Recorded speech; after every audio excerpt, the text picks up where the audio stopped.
Hey everybody, it's Eric Torenberg, co-founder, partner of Village Global, a network-driven venture firm. And this is Venture Stories, a podcast covering topics relating to tech and business with world-leading experts.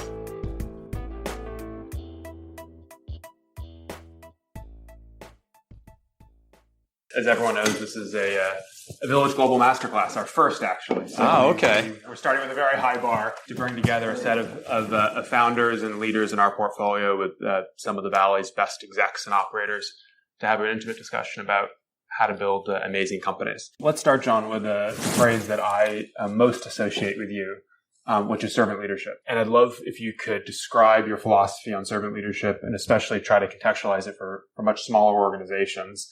What does it mean to be a servant leader as a CEO? We have a bunch of CEOs around the table. How should they think about how that philosophy can inform the way they grow their business? Mm-hmm. So when I talk about servant leadership, it's frankly the way I learned to lead, because I actually learned to lead in a partnership at Bain, where you aren't really empowered to do anything. You have to earn the respect and the followership of others. You guys don't have that as founders.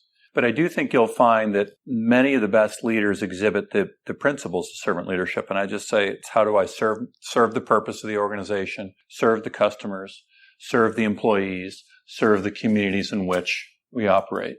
You know, Jim Collins called it level 5 leadership. Other people call it different things. But it's when it's not about the leader, it's about what it is we are trying to accomplish, right? And it's somewhat the antithesis of what's hot in Silicon Valley at different times. The narrative is always around the all-powerful founder, the all-powerful leader. And I think there's actually very few examples where that actually great sustainable companies come out of that. My leadership role model for large parts of my career was Phil Jackson of the Chicago Bulls. Now it would be Steve Kerr for those of you that are younger. And what always struck me he was able to do is get people who actually were better than he was to play together. He got Michael Jordan, Scottie Pippen, Dennis Rodman, a cast of characters to win 6 championships. He got Shaq and Kobe to play together. You look at Steve Kerr and the Warriors right now. He's getting Steph Curry, Klay Thompson, and Kevin Durant and Draymond Green to all buy into something greater. And they win.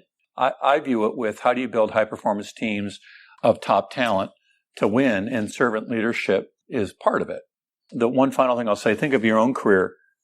Did you ever really want to work for someone that had to be smarter than you all the time? Because my experience is top talent doesn't want to work for someone that's competing with them. So even if you're a CEO? Even if you're CEO. I mean, especially if you're CEO.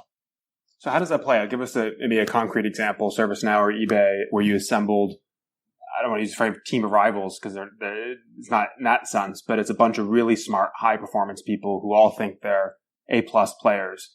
And you've described yourself as sitting at the bottom of the organization. You always have said, flip the org chart. The CEO's at the bottom, serving everyone above him or her. How does that play out in practice as you try to make key strategy decisions or product decisions if you're in service of all of these amazing people you brought around the table? Well, I think you have to ask the question, why are we here? That starts with purpose. I mean, I think every company's got to answer the why, the what, and the how questions. The why questions are, why are we here? Why should I want to work here? Why should I care? And that's about purpose. And you want people to be there because of purpose. If they're there for stock price, if they're there for themselves, if they're there for other reasons, it's not going to last. And where purpose really is important is during the tough times, right? It's during the bonding, the formation times, which often are the challenging times. The what questions are the strategy questions, right? What products and services do we sell? What customer segments do we target? What business model do we have? And that has to be driven outside in. That has to be driven, and a leader and a leadership team have to figure that out. And then the how questions are the culture. How will we execute? How will we behave? How will we treat one another? And so, again, you think of a high-performance sports team, it's not that dissimilar in a high-performance business, where we got to be highly aligned on the purpose and why we're here, right? And we have to have commonality that, even if we have very different backgrounds, very different perspectives. Then we need to take what is a bunch of high-performing individuals and get clarity about what we're going to do. Because we have to be aligned on what we're going to do. And that's at the end of the day, it's not a consensus vote, but it is everyone gets to have input, but then we have to align as a team. And then the how, high performance teams execute better than others. It's not a coincidence that the Amazon senior team has been together for a long time. The Apple senior team has been together for a long time. The Facebook senior team has been together for a long time. The Google senior team has been together for a long time. That high-performance teams act as a team and execute together. And you hear on all four of those examples, you always hear most organizations look at the senior leadership team, and they don't see a team. They see a collection of individuals. Those four companies, people look at their senior teams, and they think they're a team. And so the power of a senior team being a team is profound. So what do you do as CEO if you're trying to get your head of product and head of engineering and head of marketing to work well together as a team and bring them together? What are you doing as a leader? I start with a couple things. No, by the way, I'm giving all these answers as though they're easy. None of this is easy. If it were easy, anyone could do it, and we wouldn't need you, right? I start with, I did this. So I joined ServiceNow. I have 2 or 3 people that have been here for years. I have 2 or 3 people that got here a year ahead of me, and I have 3 people I've brought in, right? A highly successful company. So I take them off site. I said, what are your aspirations for us as a company, for us as a team, and for you personally? And we share that. And of course, what happens is when you do that, you actually find that aspirations, when you talk about an aspirational level, they overlap a lot.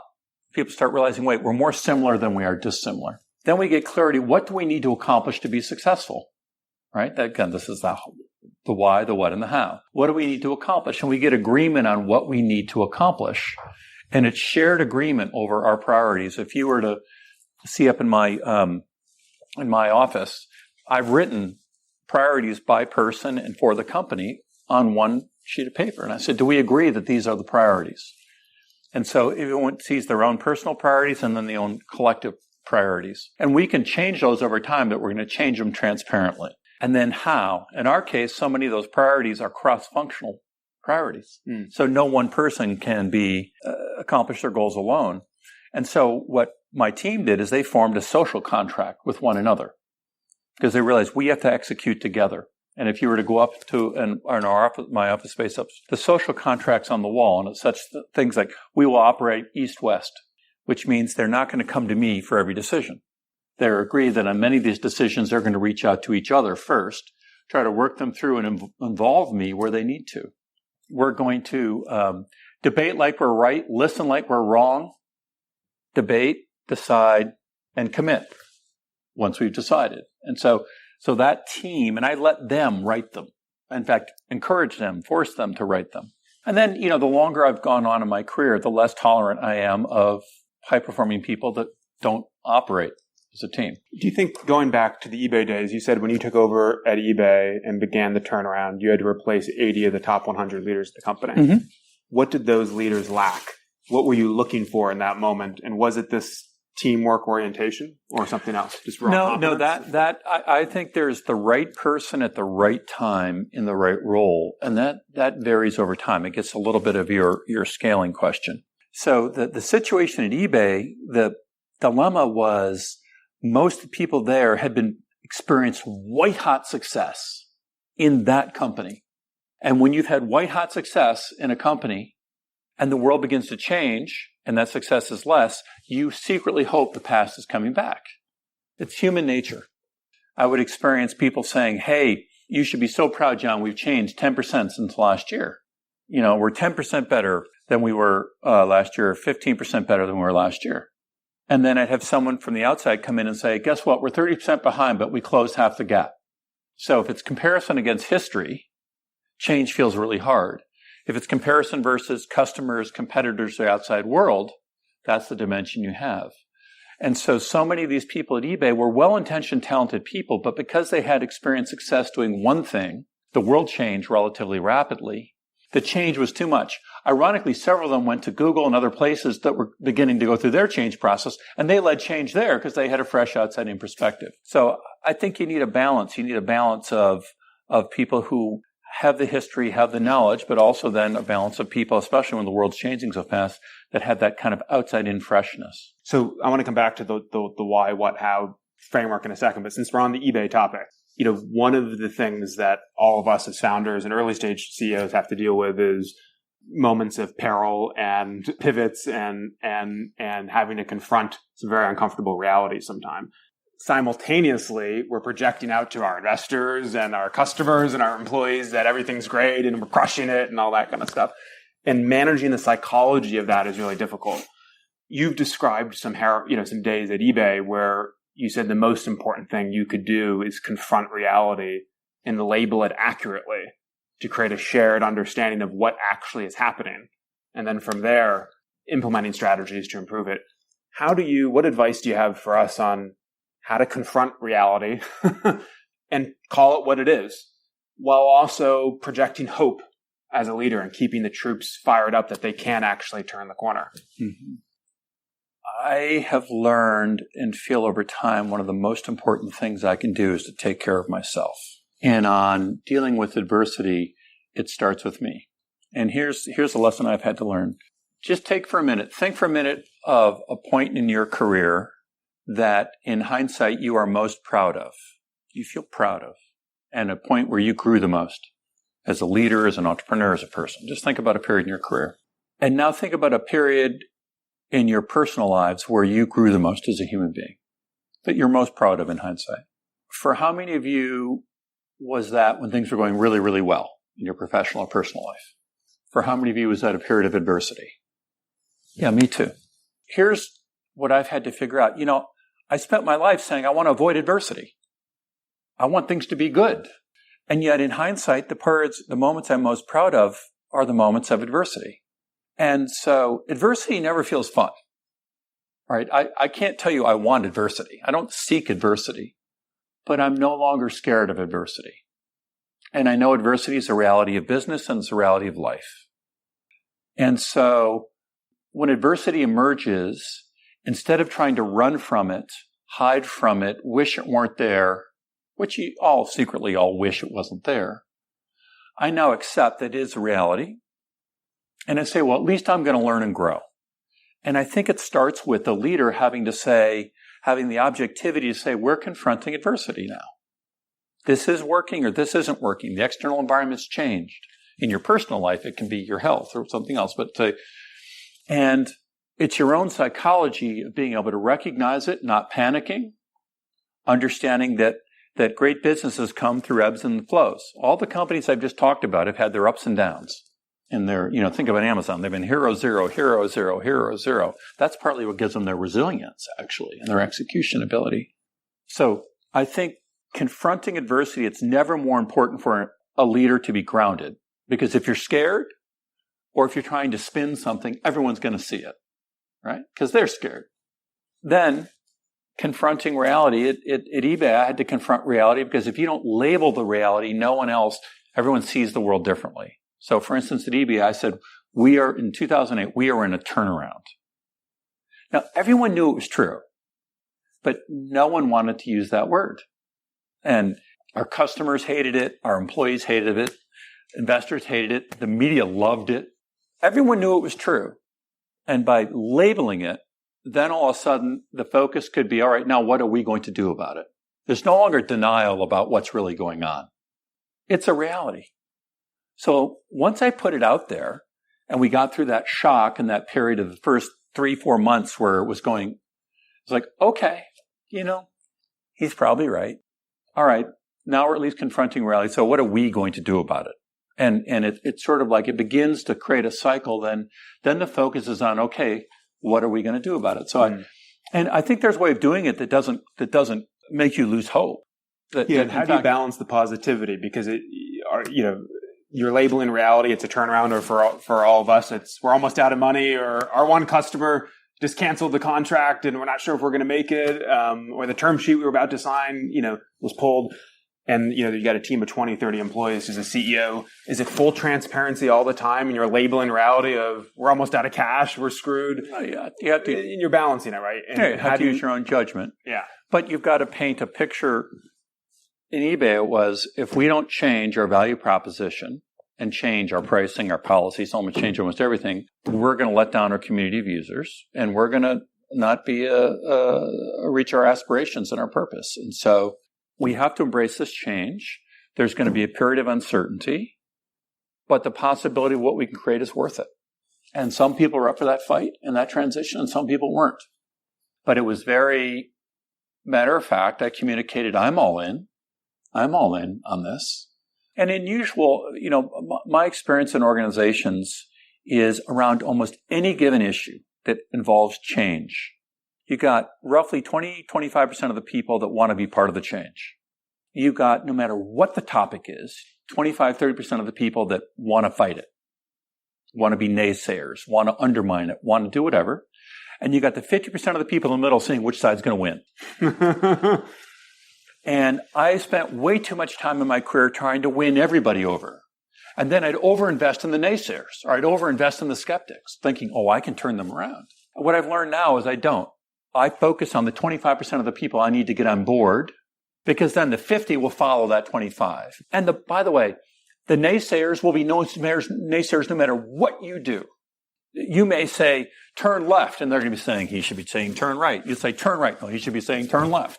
And over time, you either got to get rid of them, they leave, or they subtly flip over. But you'll never get rid of that voice. And so accepting that there's always going to be 25% of the top people on whatever given topic that are questioning or doubting, and not allowing you to, not distracting yourselves on that. You may have little periods, like right now, life is good at ServiceNow.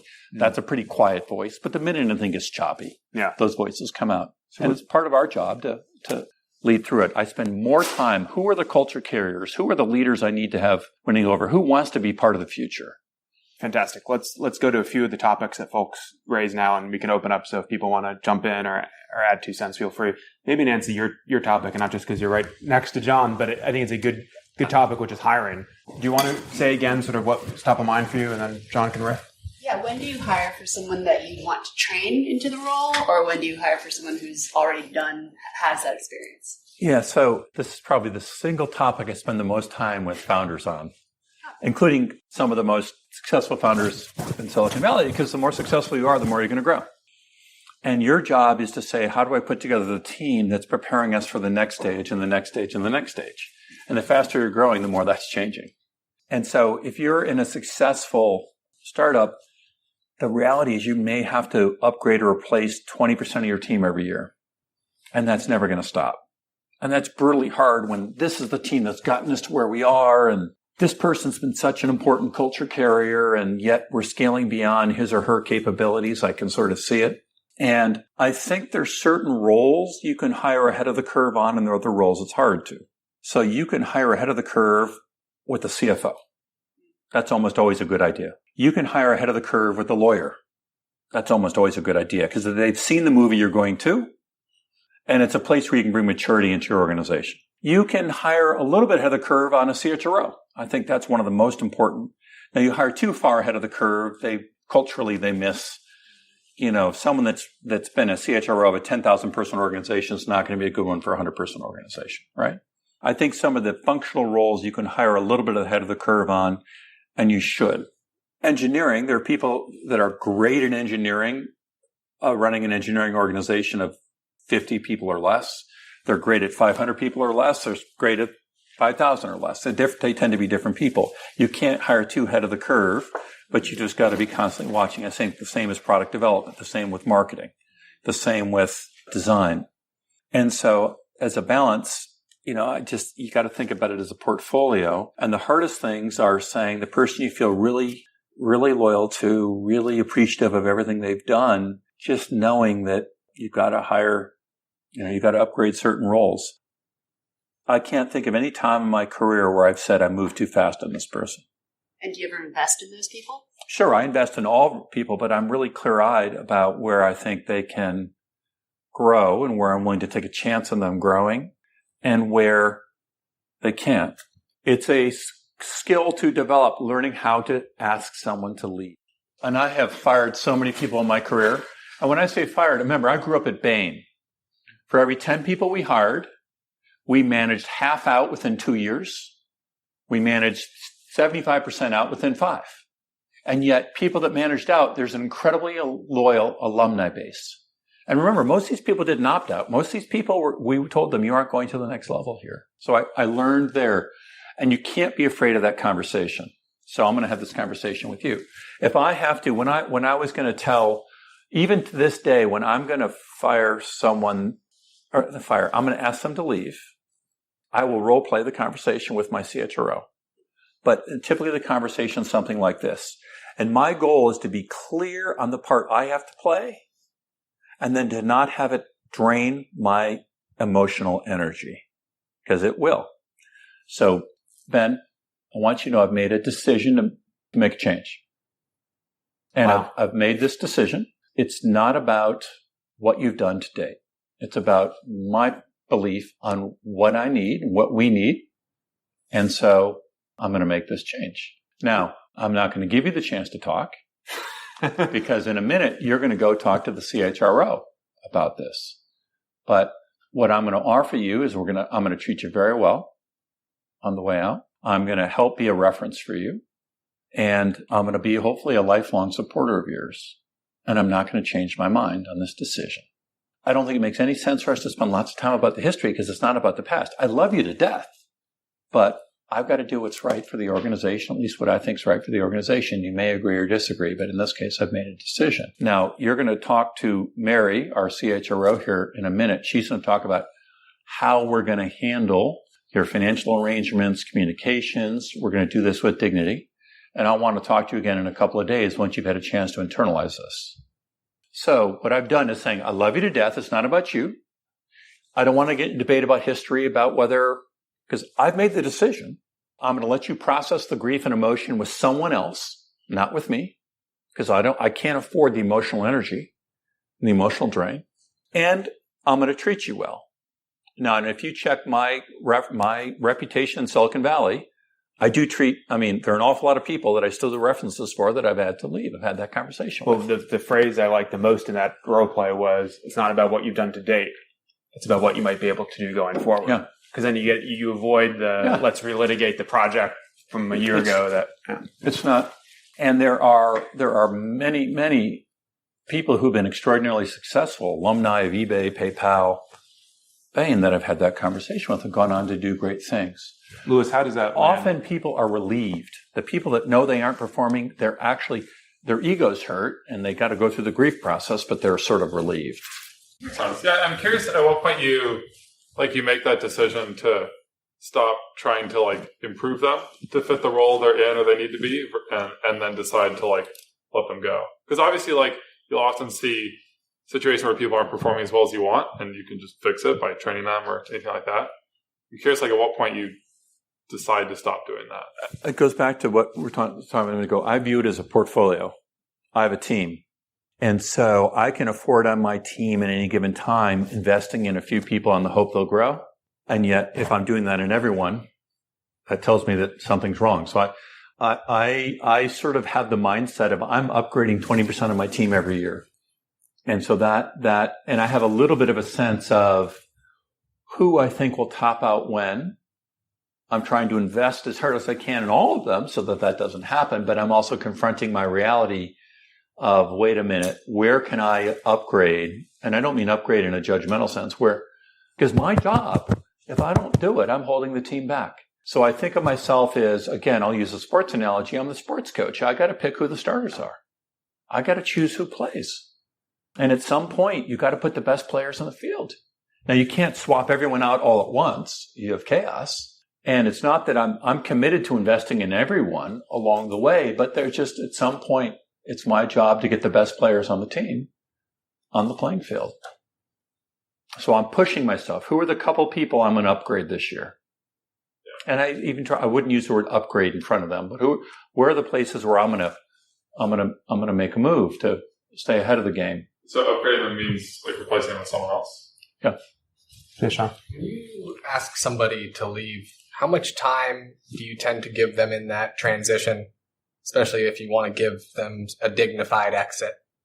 There may be a big company, small company force at play in my answer, because I'm going to give a big company answer.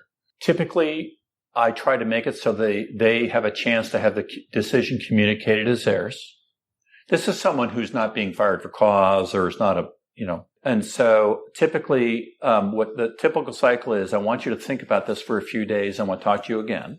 And then let's agree if you are willing to play ball on this, then let's agree on a timing for you to communicate your decision to leave, which almost always starts far and gets moved up.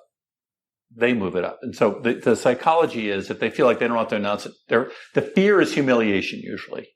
That's almost a bigger fear than actually leaving the company. And so once they work through it, often by the time they come back to me, if my CHRO's done the job, they said, I've accepted your decision and I'm going to announce to my team next week. And we try to pull it in once they've gone through that cycle. If we communicate the next week too early, they panic. So allowing it, and then it'll almost always move up. And then I have a latitude that it may be harder in startup is I treat them well financially. That not ridiculously stupidly, but in a way that they feel like, I was somewhat fairly treated. And then the other thing that you remind them, and then my CHRO reminds them, references, good, bad, or indifferent, you will be references for your direct reports for a long time. Not because they gave you your name, but because the world's a small place. So I can't tell you how many former eBay and PayPal people I still get reference calls on. They didn't give my name.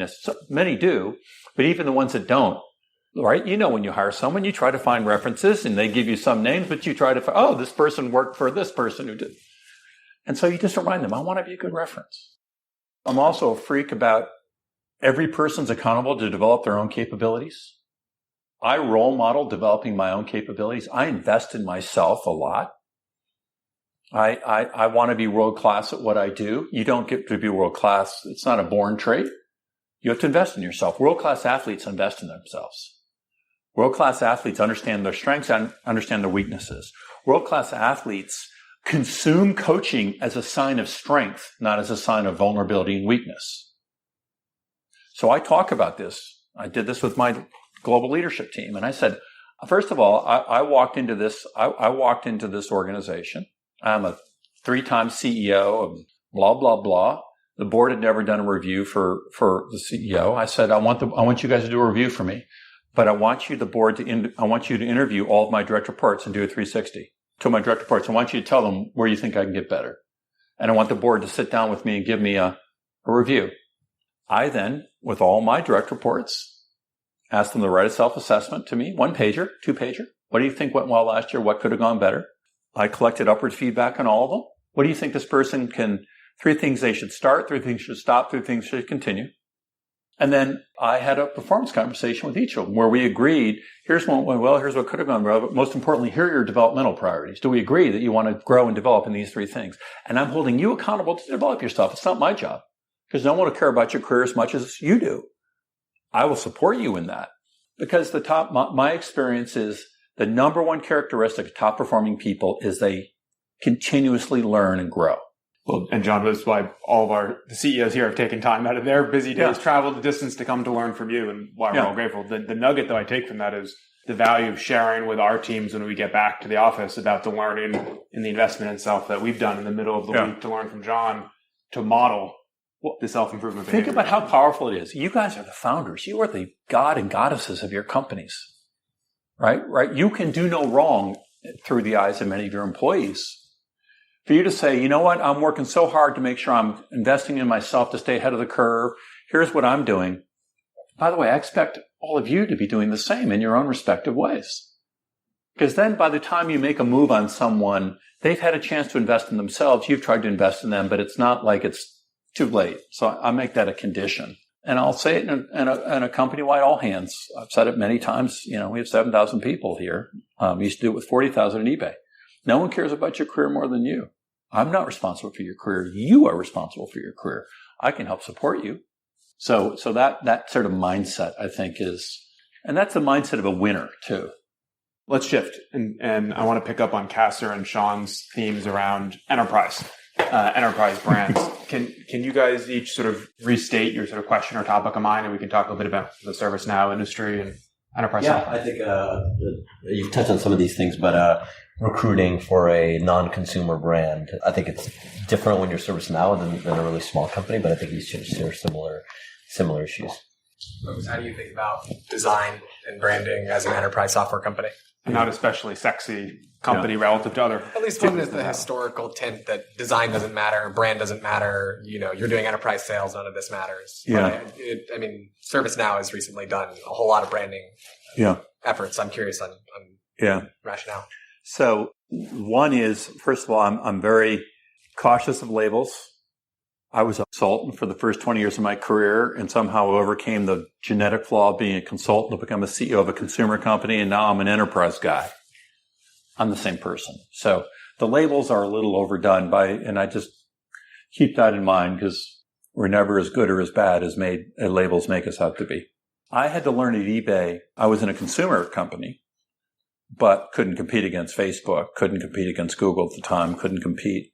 And so I had to identify what I needed and where I could find those pockets. So for instance, at eBay, we spent no time in the beginning trying to recruit kids off campus because the kids off campus want to go to the hot stuff by and large, but found a sweet spot in people who were 30 and had been through 3 failed startups in the first part of their career. Because for every one that joined Facebook, there were 9 that joined startups that didn't make it. And after their third one, the dream seemed a little less exciting.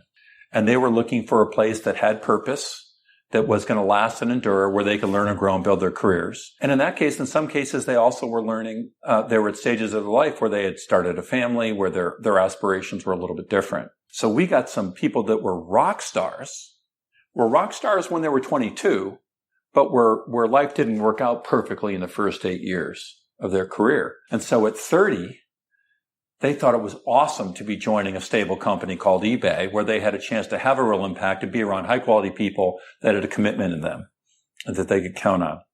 And so a large part of the eBay turnaround was driven by that group. Then I complemented that by making several acquisitions, and at one point had 25 founders working for the company. They were driving the disruptive innovation. So the blend was here. I came in, CJ Desai, our chief product officer, came in and said, what the frick are we doing trying to add engineers here? We're not getting A-level engineers here. Not that we don't get a few. So if you look at where we're increasing our engineering headcount, it's in San Diego, where we have a large group. It's in Seattle, where we have a large group. We just opened a development center in Chicago. We have a development center in Hyderabad. Now, product people, you can get some here, but it's sort of looking realistically about where can we compete for what types of people. And then the other thing I would say is, and you guys already do this, there's a little bit of a self-selection process that sort of like, well, what turns someone on? There are certain people that just want to be with a hot company. Great. Go for it. There are talented people that want to be in purpose-driven organizations, or there are talented people that want to learn from good mentors or bosses or people that invest in their careers. There are people that care about the mission of the company. And so don't compromise on those things a little bit. And I don't apologize that we're not Google here, or we're not PayPal. I'm still chair of PayPal. You can have as much impact here as you can in a consumer brand. You just the brand isn't as well known. So find your sweet spot. The reason we're going to open a development center in Chicago is that the Big Ten schools all have great engineering schools. Michigan, Michigan State, Illinois, Indiana, where our founder at Illinois, and a lot of those Midwest engineers don't want to really move to Silicon Valley. They want to stay in the Midwest because an awful lot of them grew up there. I saw this at Braintree. At PayPal, we bought Braintree. It's a much less competitive market for engineers. We're already getting people. And now on campus, we're cool. Go figure. At Stanford, no one's heard of us. At University of Illinois, actually, no, we're considered. Isn't that your alma mater, Kessler? Now, your size, you may say, that's great. I can't afford to have 3 development centers. But just find. We already have a Detroit office. Correct. Yeah. So you can get in Detroit. It's awesome, right? And there are good people. Every good engineer in the world didn't go to Stanford and isn't living in Silicon Valley, as it turns out. On design and brand, my predecessors here didn't believe in brand whatsoever. So we spent $0 in brand. 100% of the dollars in sales and marketing. Marketing being very enterprisey, product-oriented. Great, it's worked. But for us to achieve our aspirations, people have to have heard of what we are, even if it's not our decision makers. Actually, most decision makers know who we are, but recruits don't. At some point, people want to work for a company that their mother's heard of. And at some point in our case, the C-suite's got at least a heard of who we are. So I believe it's reasonably important. I hired my chief communication brand officer at eBay from Nike. He worked with me for a decade, Alan Marks, and I brought him over here. And so we've relaunched our purpose. We've relaunched our brand identity. We're making it far more around an element of humanity in it. I work very hard not to speak enterprisese. If you ever watch me on CNBC or watch me in any public setting, if I'm speaking enterprise or IT, call me, because I'm trying to use real language that describes who we are and what we are. Now, I'm not selling, down to a decision maker inside of IT. So you need both, but I think that ability to communicate, why are we here? What are we doing in plain language is a good challenge. And then design, we've gone from maybe 20 designers to over 100 in the last year. I mean, I put a huge focus on it. And it turns out designers just want to have impact. And they can have more impact here than they can. I don't know what a designer does at Google right now, or what they do at Facebook, or what they do. It's done, right? So they're the 577th designer joining a team of people that's been there forever, that in an organization that's actually not going to change their design very much. As we're here, they can have a huge impact. That was the other way I got a lot of people at eBay, which was people want to have impact. And when you have to change something or grow it for the first time, that's a huge opportunity to have impact. And so you ask them in an interviewing question, do you like to have impact, or you just like to join things where you're a cog in the machine? Just asking. Do you want to change the world? Just asking. I mean, Rachel, you had a comment or theme on enterprise. Yeah, I think that kind of relates. The question was on value prop, communicating value prop, probably ties in closely to brand. I thought what was interesting about ServiceNow is that you have stacking sort of concepts that maybe aren't complex to the IT manager who's going to use the tools, but the people around it may not have those multiple concepts top of mind, which makes value prop communication hard. And I think that's a common enterprise problem. So I'm curious how you think about it, and maybe what some of the advice is there for those of us tackling similar problems. I'm still a reasonable, neophyte to the industry. My observation are there different personas. Sure. And you need, to some extent, to be clear what role each persona plays and what you need to be communicating. So most of our product is bought at CIO or CIO -1 today. It used to be CIO -3. And so the sales team needs to be able to communicate in their language to have them get the decision to buy, right? And that has a fair amount of IT language in it. The C-suite's increasingly a persona that we've never paid any attention to. And it's one that I'm particularly focused on. And I have to use a different vocabulary and a different way of speaking to describe our value prop to the C-suite. Now, I'm not closing deals. The C-suite's an influencer. So we need both. And so, I think it's just being clear what's our messaging by grouping a persona. And then, this may vary by different enterprise company, but by and large, most employees of companies don't give a shit about the enterprise brands. They just aren't that, so we get in this debate internally. Well, we don't put our brand front and center on our product. And actually what we do is we enable better employee experiences. Well, employees they want the brand of their own company on the mobile app or the portal that we're helping create, not our brand. No one says, oh, great, I get to deal with Oracle again. And so I also think there's a certain humility we need to have in enterprise. It's different than consumer. Now, we need a strong brand among IT decision makers, but that doesn't mean our user experience should be screaming our brand. It's really interesting. So you're thinking about brand in terms of how you communicate to the C-suite, and you spoke earlier about how you're thinking about brands in terms of hiring and people wanting to know the brand and find that it's something they can be proud of. You're talking about brand as it's perceived by the users within the company and identifying with that as part of their company. So I think your answer is really, really segment that out. And then, the website, does that speak to sort of that hiring brand? We redid our website because you go to the talent section of our website versus the customer section of our website.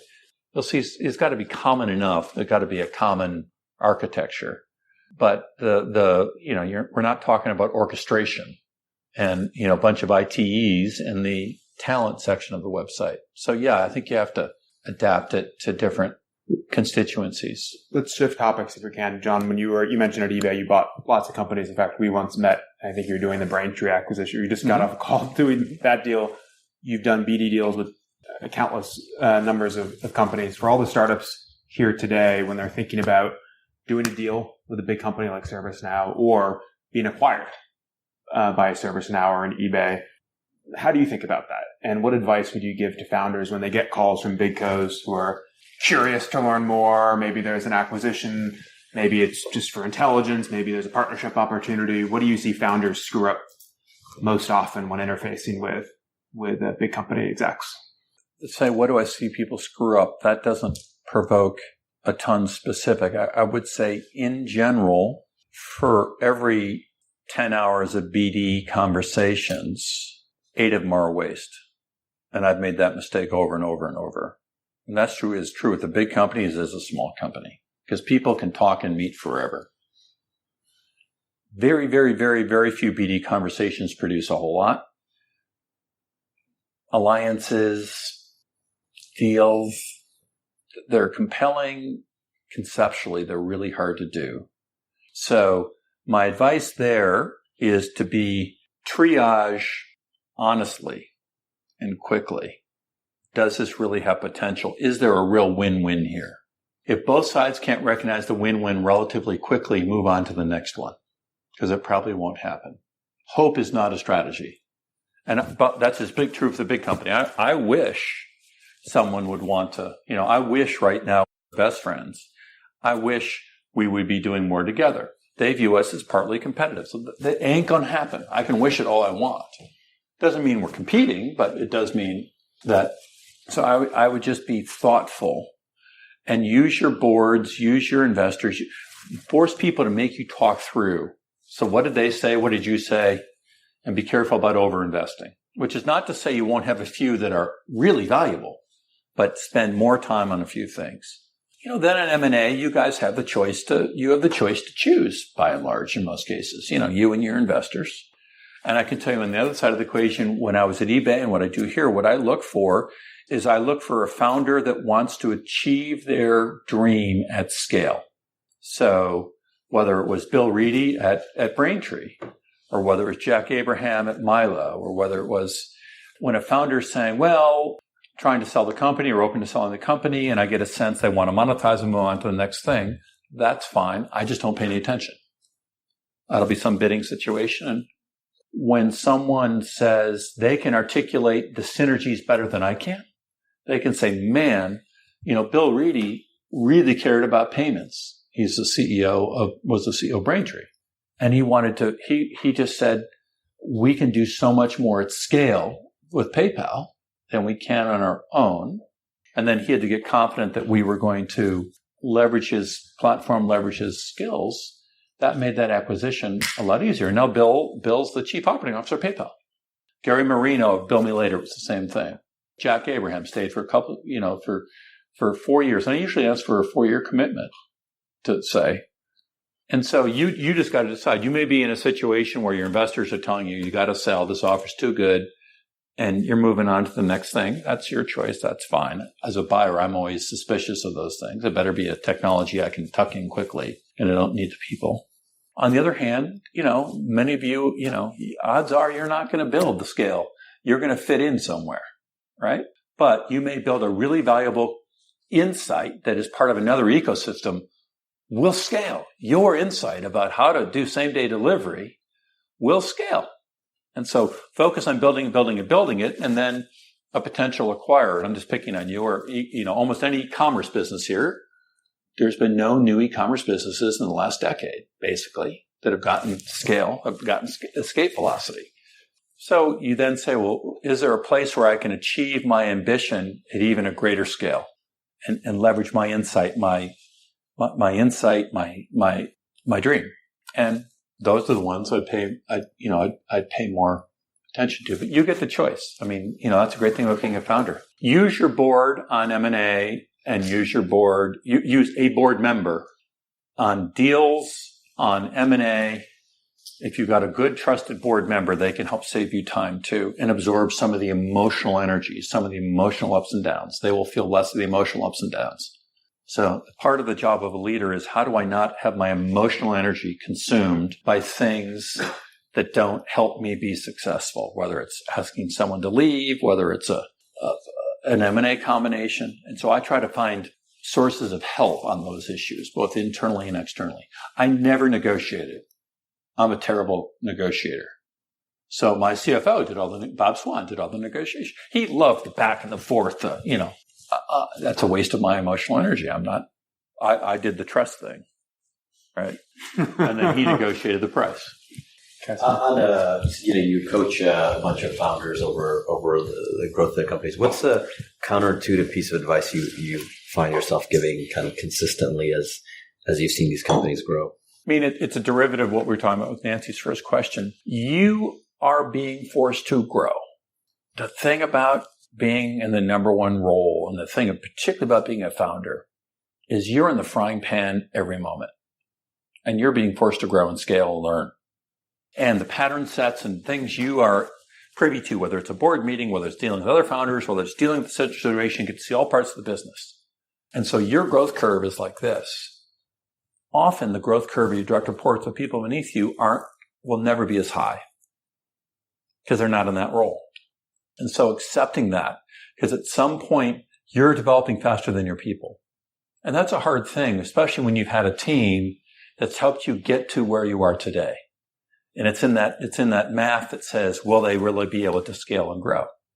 So whether it was Brian at Airbnb or Evan down at Snapchat or Drew at Dropbox or Silverman Ben at Pinterest, it's like they're being forced to grow like that. And sometimes that growth, Drew's been one that's been quite visible about that and talked about it, right? How his different phases where he had to almost reinvent himself as a leader, not as a great engineer. But he's had to make change. Every one of them has had to make change underneath it. And that's a hard thing, especially when you had that initial founding group or but you're learning and growing, and you don't feel the learning and growth. You're just like, you're feeling as inadequate as the next guy. I wanted to ask about the purpose stuff, because in a small startup, you're always interacting with your whole team, and whenever they have down moments, you can kind of rejuvenate them with the purpose, and everybody gets aligned again and knows where they're going. How do you kind of scale that up to a big company? Because you've talked about how important that is. How do you keep it going as you grow into these bigger and bigger entities? And you got to live it every day. You got to believe it and you got to live it. I've got to talk about our purpose. I got to believe our purpose. I make sure I in every meeting, I'll say, our job is to define the purpose, and ours is to make the world of work better for people. World of work's all around the future of work.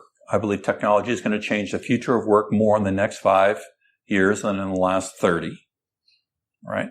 Work better for people is a belief that it's technology in service of people and not the other way around. And that's particularly important for us because there's a great debate in automation right now. Is automation going to kill all the jobs? Or is automation going to improve the quality of our experience in our jobs? We make automation software. We have to be clear about where we come down on this. And our founder, much like Pierre Amidiar, is a big believer in technology in service of people. So what we automate is the 40% of everyone's job that's repetitive, administrative, redundant. It frees you up to dedicate your creative energies and your creative best on 100% of your job, not on 60% of your job. I'm here because I am a big believer in that. I share regularly what I just said to you, and I say, that's why I'm here. I know why I'm here, how I relate to the purpose. But each one of you have to define, how do you personally connect to the purpose? And each of us can connect in different ways, but you've got to have that. If you're here for the stock price, if you're because you want to be part of a hot company, that won't last. So I just role played that a little bit. But and I do believe it. If I'm anything but authentic, if they track talented people, will only follow authentic people. You can have completely different styles. There's no stereotype of a good leader. You can have as many styles as there are people, but being authentic and defining how you connect in with that is, I think, a powerful motivator for people. So let's close on this topic, John. We got to know each other well during your transition between eBay and this gig, and bonded over, among other things, your 10-day retreat at Spirit Rock, in which you talked about the power of discovering your Buddha nature. I want to ask, now that you're back in the throes of the public company CEO, are you able to maintain your connection to what that means to you, sort of emotionally and spiritually? And also, one of the things you set as a goal during your transition was to enjoy every moment in your next chapter. Are you enjoying most moments of this chapter of your life? And how do you not lose sight of that amidst being in the frying pan, as all of us are as CEOs? It's an unfair. So the short answer is yes. And it's a little bit of an unfair question because things are going so well.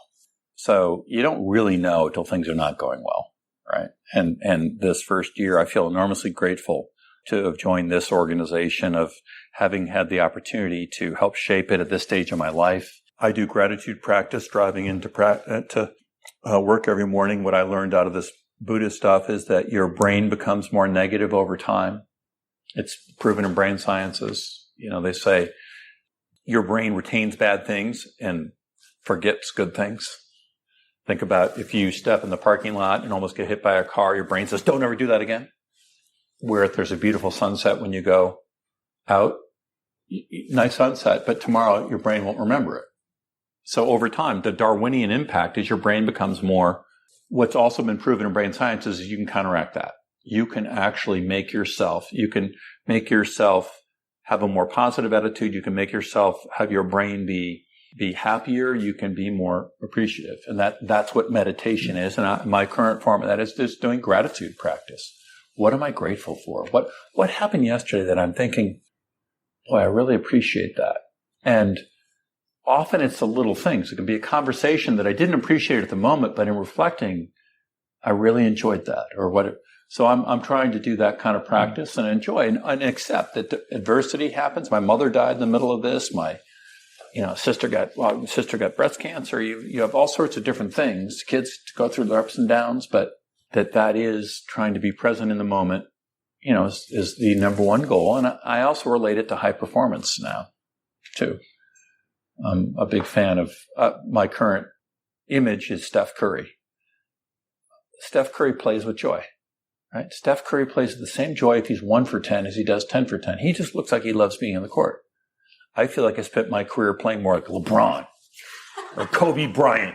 We're going to win, and the more sacrifice, the better. A very Catholic orientation, right? And it's like, okay, that's fine. But how about we play with joy? And so that's my current. The danger in a session like this, it sounds like I talk with such certainty, like it's all clear. Nothing is clear in the middle of it. It's only clear in hindsight.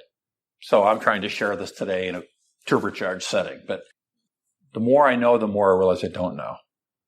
And the older I get, the more I've made friends with uncertainty. Not that I avoid uncertainty.